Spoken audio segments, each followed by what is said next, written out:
In the beginning, God created everything. The heavens above and the earth below.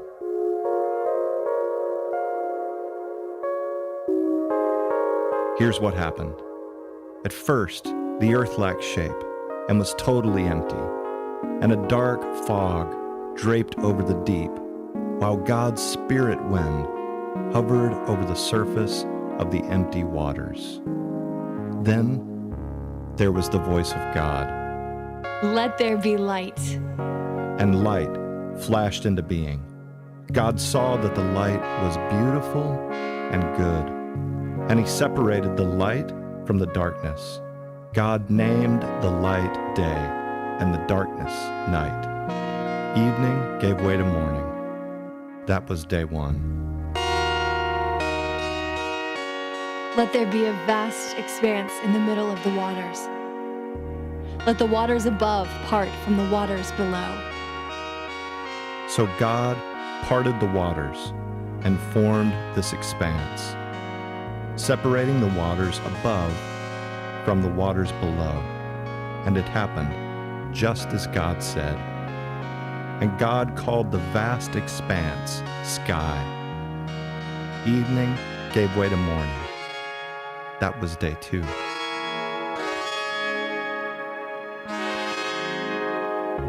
Let the waters below the heavens be collected into one place and congregate into one vast sea, so that dry land may appear. It happened just as God said. God called the dry land earth, and the waters congregated below seas. And God saw that his new creation was beautiful and good. Earth, sprout green vegetation, grow all varieties of seed-bearing plants and all sorts of fruit-bearing trees. It happened just as God said. The earth produced vegetation, seed-bearing plants of all varieties, and fruit-bearing trees of all sorts. And God saw that his new creation was beautiful and good. Evening gave way to morning. That was day three. Lights come out, shine in the vast expanse of heaven's sky, dividing day from night to mark the seasons, days, and years. Lights, warm the earth with your light. It happened just as God said. God fashioned the two great lights, the brighter to mark the course of day, the dimmer to mark the course of night, and the divine needled night with the stars. God set them in heaven's sky to cast warm light on the earth, to rule over the day and night, and to divide the light from the darkness. And God saw that his new creation was beautiful and good. Evening gave way to morning. That was day four. Waters swarm with fish and sea creatures. Let birds soar high above the earth in the broad expanse of sky. So God created huge sea creatures, all the swarm of life in the waters, and every kind of species of flying birds, each able to reproduce its own kind.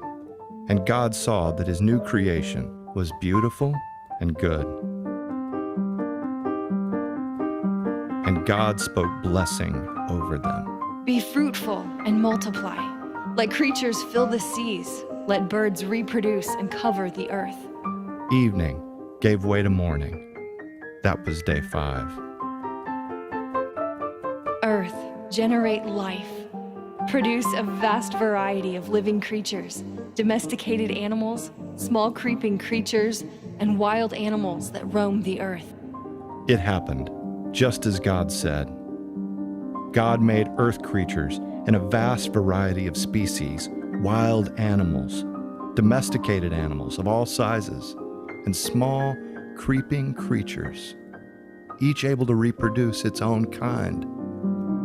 God saw that his new creation was beautiful and good, and God paused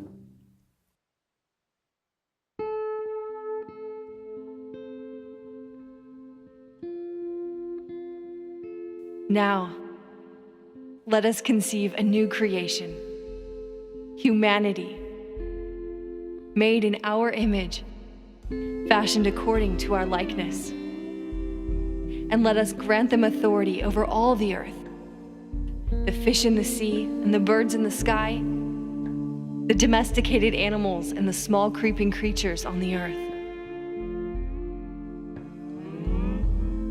So God did just that. He created humanity in His image, created them male and female. Then God blessed them and gave them this directive: be fruitful and multiply, populate the earth. I make you trustees of my estate, so care for my creation and rule over the fish of the sea, the birds of the sky, and every creature that roams across the earth. Look, I have given you every seed-bearing plant that grows on the earth and every fruit-bearing tree. They will be your food and nourishment. As for all the wild animals, the birds in the sky, and every small creeping creature, everything that breathes the breath of life, I have given them every green plant for food. And it happened, just as God said. Then God surveyed everything He had made, savoring its beauty and appreciating its goodness. Evening gave way to morning. That was day 6. So now you see how the Creator swept into being the spangled heavens, the earth, and all their hosts in 6 days. On the 7th day, with the canvas of the cosmos completed, God paused from His labor and rested. Thus, God blessed day 7 and made it special, an open time for pause and restoration, a sacred zone of Sabbath keeping, because God rested from all the work He had done in creation that day.